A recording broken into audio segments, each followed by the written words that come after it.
Ikiwa mambo yako hivi kwamba lengo la kuletwa kwetu sisi hapa ni ibada, lakini kwenye hii ibada kuna mambo ya kutusaidia sisi katika kuyafikia hayo, yani katika kufikia ibada, na katika hayo ni riziki.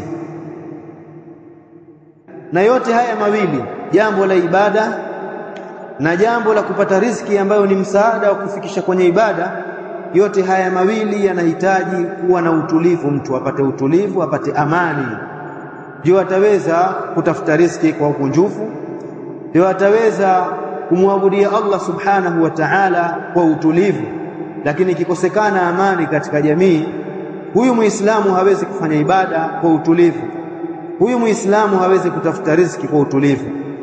Kwa hivyo ifahamike hivyo Waislamu, kwamba katika yale yatakayoweza kutuwezesha sisi kuweza kumwabudia Allah tabaraka wa taala kwa utulivu na kwa kuweza kuyafikia yale ambayo Allah subhanahu wa ta'ala ametuleta kwa ajili yake, lakini pia kuifikia njia ya kutafuta riziki, tunahitaji amani Waislamu.